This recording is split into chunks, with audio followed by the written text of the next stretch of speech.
Hello everyone, welcome to Tute.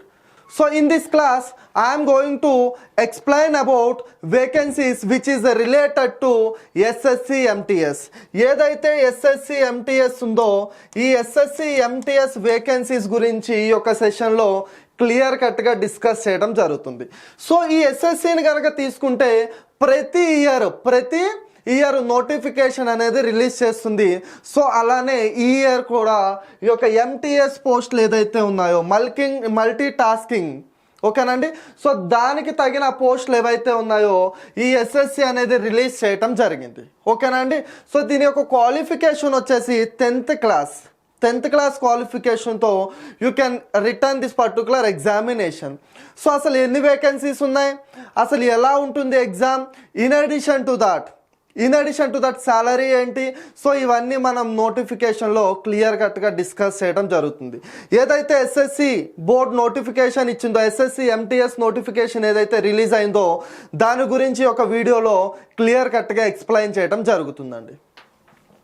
So దీనిని కనుక తీసుకుంటే ఎన్ని వేకెన్సీస్ ఉన్నాయి, లాస్ట్ డేట్ ఎప్పుడు, స్టార్టింగ్ డేట్ ఎప్పుడు, ఫీజు ఎంత, చలానా అంటే ఎప్పుడు వరకు ఫీజు అనేది పేమెంట్ చేయాలి, ఆఫ్లైన్ చలానా డేట్ ఏంటి, అవన్నీ డిస్కస్ చేయటం జరుగుతుందండి. సో తీసుకుంటే మల్టీ టాస్కింగ్ హవాల్దార్ పోస్టుల గురించి అండి ఇప్పుడు చెప్పేది. So date of the submission of online application ఎప్పటి నుంచి ఎప్పటి వరకు పెట్టుకోవచ్చు. సో 18th January 2023 నుంచి 17th February 2023 వరకు అంటే ఆల్మోస్ట్ మనకి 1 month అనేది అప్లికేషన్కి మనకి పీరియడ్ అనేది ఇవ్వటం జరిగిందండి. సో ఇకపోతే last date and time for the receipt of online application is nothing but A 17 February 2023. So already చెప్పానండి, 18th January 2023 నుంచి 17th February 2023 వరకు అప్ టు 11 నైట్ 11 వరకు మీరు అప్లై చేసుకునే ఛాన్స్ ఉంది. ఓకేనండి.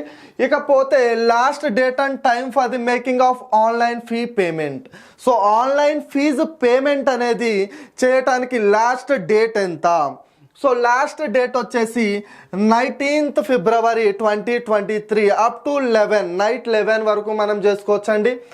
అండ్ ఆఫ్లైన్ ఛానల్ అంటే మనం మోడ్ ఆఫ్ పేమెంట్ ఆన్లైన్ అయితే ఎప్పటిలోప చేసుకోవచ్చు అంటే నైట్ 11 వరకు చేసుకోవచ్చు, 19th February.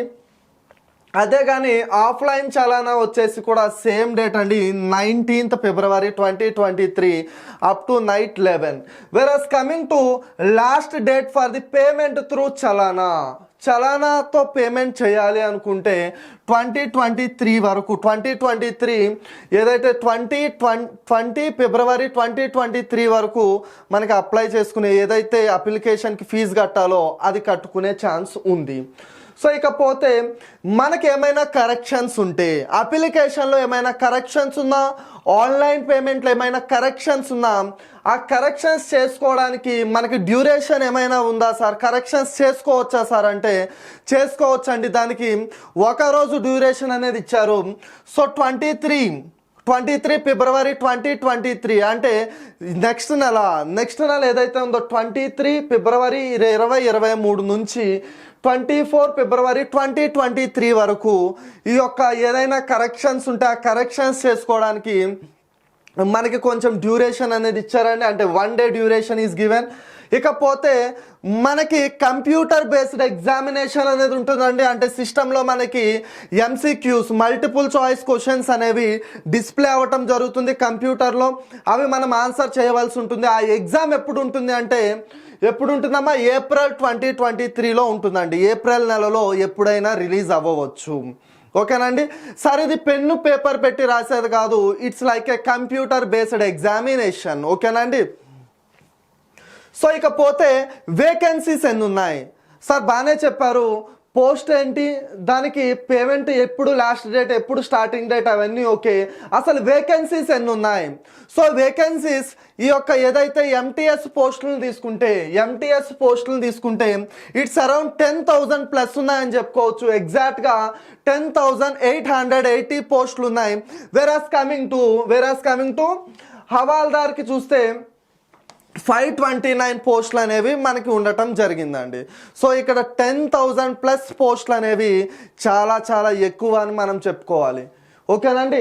ఇకపోతే ఏజ్ లిమిట్ వచ్చేసి అంటే ఏ వయసు నుంచి ఏ వయసు వాళ్ళు అప్లై చేసుకోవచ్చు. సో బేసిక్గా ఏజ్ లిమిట్ వచ్చేసి 18 to 25 ఇయర్స్. 18 to 25 ఇయర్స్ అండి. 18 నుంచి 25 ఇయర్స్ ఉంటే వాళ్ళు అప్లై చేసుకోవడానికి. అంటే దాని అర్థం ఏంటి అంటే సెకండ్ జనవరి 1998 నుంచి 1 జనవరి 2005 వరకు మధ్యకాలంలో ఎవరైతే పుట్టినారో, ఎవరైతే ఆ మధ్యకాలంలో డేట్ ఆఫ్ బర్త్ ఉందో వాళ్ళు అప్లై చేసుకోవడానికి ఎలిజిబుల్ అండి. ఏ పోస్టుల కంటే MTS and havildar in CBN, department of revenue. ఓకేనండి. ఆ పోస్టులకి 18 నుంచి 25 వయసు. అంతేకాకుండా డిపార్ట్మెంట్ ఆఫ్ రెవెన్యూలోనే కొన్ని ఎంటీఎస్ పోస్టులకి వయసు అనేది 18 నుంచి 27 వరకు ఇచ్చారండి. అంటే హవాల్దార్ ఫర్ సిబిఐసి, ఈ యొక్క సిబిఐసికి ఇక్కడ చూడండి, ఇక్కడ సిబిఎన్, ఇక్కడ సిబిఐసి పోస్టులకి అండ్ ఫ్యూ ఎంటీఎస్ పోస్టులకి ఈ యొక్క 18 నుంచి 27 సంవత్సరాలు అనేది ఏజ్ లిమిట్ అనేది ఉంది. సార్ మరి ఏజ్ రిలాక్సేషన్ ఉందా అంటే ఏజ్ రిలాక్సేషన్ కూడా ఉందండి. So age relaxation based on categories they are giving some age relaxation అనేది కేటగిరీని బేస్ చేసుకుని ఇవ్వటం జరిగింది. Versus coming to SC and ST age relaxation కనుక తీసుకుంటే 5 ఇయర్స్ అండి. వెరాస్ కమింగ్ టు ఓబీసీని కనుక తీసుకుంటే 3 ఇయర్స్ ఏజ్ రిలాక్సేషన్. అంటే ఫర్ ఎగ్జాంపుల్ 18 నుంచి 25 అనుకోండి, 25 + 3 అని అర్థం అండి. ఓకేనండి. వెరాస్ కమింగ్ టు పీడబ్ల్యూబీడీ వాళ్ళకి చూసుకుంటే 10 ఇయర్స్, అన్రిజర్వ్డ్ వాళ్ళకి అంటే ఓసీ కేటగిరీ వాళ్ళకి, ఫిజికల్లీ హ్యాండిక్యాప్డ్ ఉన్న వాళ్ళకి. వెరాస్ కమింగ్ టు ఓబీసీని కనుక తీసుకుంటే 13 years. Versus coming to SC ఎస్టీని కనుక తీసుకుంటే 15 ఇయర్స్ ఏజ్ రిలాక్సేషన్ అనేది ఇవ్వటం జరిగిందండి. Versus coming to EWS category కూడా ఉంది. సో ఈడబ్ల్యూఎస్ కేటగిరీని ఎక్స్ సర్వీస్ మ్యాన్ ఈఎస్ఎంని కనుక తీసుకుంటే, అంటే ఈఎస్ఎం అంటే ఎక్స్ సర్వీస్ మ్యాన్ అండి, వీళ్ళని కనుక తీసుకుంటే వీళ్ళకి 3 ఇయర్స్ ఏజ్ రిలాక్సేషన్ అనేది ఇవ్వటం జరిగిందండి. ఇకపోతే డిఫెన్స్ వాళ్ళకి ఎంత ఇచ్చారు అంటే 3 ఇయర్స్ ఏజ్ రిలాక్సేషన్ ఇవ్వటం జరిగింది. So age relaxation okay. So age రిలాక్సేషన్లో వీళ్ళకే కాకుండా ఎవరైతే సెంట్రల్ గవర్నమెంట్లో చెందిన వాళ్ళు ఉంటారో వాళ్ళకి ఏజ్ రిలాక్సేషన్ ఇచ్చారు అండ్ విడోస్ కూడా ఇచ్చారు. వెరాస్ కమింగ్ టు విడోస్ని కనుక తీసుకుంటే 35 ఇయర్స్, అంటే నార్మల్ ఓసీ వాళ్ళకి కానీ బీసీ విడోస్ని కనుక తీసుకుంటే 35 years. Versus coming to SC and ST వాళ్ళని తీసుకుంటే 40 ఇయర్స్ వరకు, అంటే అప్ టు 40 ఇయర్స్ అండి. వాళ్ళకి 40 సంవత్సరాలు వచ్చే వరకు 35 ఇయర్స్ అంటే అప్ టు 35 ఇయర్స్, అంటే ఆ విడోకి 35 ఇయర్స్ వచ్చే వరకు వాళ్ళు రీమ్యారేజ్ చేసుకోవడానికి వీలు లేదు. అంటే వీలు లేదు విచ్ మీన్స్ రీమ్యారేజ్ చేసుకోకపోతే వాళ్ళు 35 సంవత్సరాల వరకు రాసుకోవచ్చు అండి. ఓకేనా. ఈ ఎగ్జామ్కి అటెండ్ అయ్యే ఛాన్స్ అనేది వాళ్ళకు ఉంది. సరే ఇకపోతే educational qualifications essential educational qualifications కనుక తీస్తే సో సో ఈ నోటిఫికేషన్ రిలీజ్ అయిన టైంకి ఈ యొక్క అప్లికేషన్ డేట్ ఎండ్ అయ్యేటప్పటికి అంటే 17 ఫిబ్రవరి 2023 వరకు వీళ్ళకి కంప్లీట్ అవ్వవలసింది ఏంటి అంటే the candidate must passed matriculation examination. వీళ్ళు కంపల్సరీ మెట్రికులేషన్ ఎగ్జామ్ని పాస్ అయి ఉండాలి అండి. దాని అర్థం ఏంటి అంటే వీళ్ళకి అంటే ఈ యొక్క ఎంటీఎస్ పోస్టులకి మినిమం క్వాలిఫికేషన్ వచ్చేసి 10th క్లాస్, మినిమం క్వాలిఫికేషన్ వచ్చేసి 10th క్లాస్ అండి. సో అది ఎప్పటికి కంప్లీట్ అవ్వాలంటే ఆన్ ఆర్ బిఫోర్ అంటే 17th ఫిబ్రవరి 2023 కన్నా ముందు, ఆ రోజు దానికన్నా ముందు ఈ యొక్క ఎగ్జామినేషన్లో వాళ్ళు పాస్ అయి ఉండాలి అని క్లియర్ కట్గా ఈ యొక్క నోటిఫికేషన్లో చెప్పడం జరిగిందండి. వెరాస్ కమింగ్ టు ఇంకేమైనా ఇచ్చారా అంటే as per ministry of the human resource department notification dated 10/6/2015 published in the gazetted of India which means అంటే వాళ్ళకి ఆ డేట్ లోపు ఏదైతే ఉందో ఆ డేట్ లోపు క్వాలిఫికేషన్స్ వాళ్ళకి వచ్చి ఉండాలి. ఇన్ ఎడిషన్ టు దట్ ఏంటి అంటే వాళ్ళ డిగ్రీ కానీ ఓపెన్లో కానీ లేకపోతే బై డైరెక్ట్గా కానీ అంటే కాలేజ్కి వెళ్ళి చదవడం కానీ చేసి ఉండాలని క్లియర్గా చెప్పడం జరిగిందండి. సో ఏజ్ రిలాక్సేషన్ గురించి మాట్లాడుకుందాం. ఇకపోతే educational qualification nothing but 10th class అండి. 10th class is the educational qualification for this particular post. Whereas coming to fees details.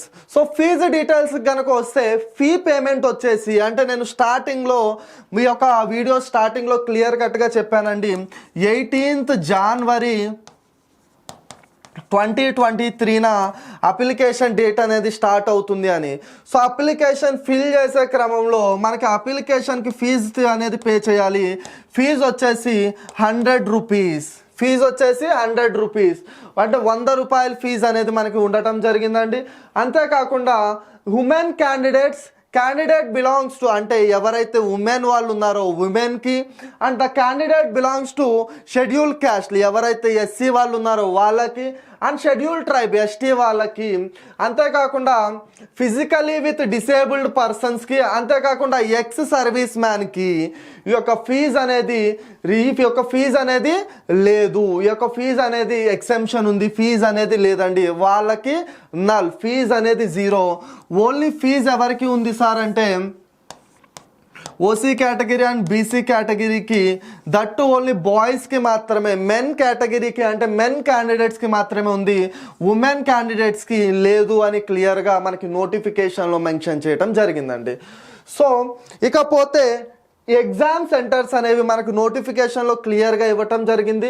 So based on your area మీరు ఎగ్జామ్ సెంటర్ని అంటే ఏ ఊరు అంటే ఎగ్జామ్ సెంటర్స్ ప్రిఫరెన్స్ అనేవి ఇచ్చుకోవచ్చు. అవి బేస్డ్ ఆన్ నోటిఫికేషన్లో క్లియర్ కట్గా చెప్పడం జరిగింది. బీహార్ అండ్ ఉత్తరప్రదేశ్ రీజియన్ అని. సో అంతేకాకుండా ఇంకొంచెం రీజియన్స్ అనేవి ఇచ్చారు. Eastern region and also nothing but Karnataka. ఈ యొక్క ఈస్టర్న్ అండ్ కర్ణాటకలో కూడా క్లియర్గా చెప్పడం జరిగిందండి. అంటే ఎక్కడెక్కడ ఉంటుంది అంటే eastern region Andaman Nicobar, Jharkhand, Odisha, Sikkim and west Bengal. So అక్కడ అండ్ కర్ణాటక, కేరళలో కూడా లక్షద్వీప్, కర్ణాటక అండ్ కేరళ క్లియర్ కట్గా ఎక్కడ ఎగ్జామ్ సెంటర్స్ ఉంటాయి, ఏ యొక్క ప్రదేశాలలో ఉంటాయి, ఎగ్జామ్ సెంటర్స్ ఒక కోడ్స్ ఏంటి, ఈ యొక్క కోడ్స్ అండి. బెంగళూరులో పడితే ఎగ్జామ్ సెంటర్ కోడ్ ఏంటి 9001, ఇవన్నీ క్లియర్గా మెన్షన్ చేయడం జరిగింది నోటిఫికేషన్లో. సో దీనికి క్వాలిఫికేషన్ వచ్చి 10th class and in addition to that the fees payment only for the candidates who belongs to unreserved candidates and also unreserved candidates ఎవరైతే ఉన్నారో వాళ్ళకి, అండ్ ఎవరైతే the candidates belongs to OBC category వాళ్ళకి, వీళ్ళిద్దరికి that men క్యాండిడేట్స్కి మాత్రమే, women క్యాండిడేట్స్కి fee లేదని నోటిఫికేషన్లో క్లియర్గా మెన్షన్ చేస్తుంది. సో ఇంకేమైనా దీని గురించి అప్డేట్ కావాలి అనుకుంటే you can feel free to contact me our tute. సో ట్యూట్ని కాంటాక్ట్ అవ్వండి. If you want online courses with quality, high quality videos and quantity videos, ఇక్కడ మనకి మంచి కంటెంట్ అనేది దొరుకుతుందండి. So if you want this particular course you can feel free to contact me tute. So if you want another information regarding this particular notification, you can feel free to contact me our below numbers. So thank you. That's all for the day.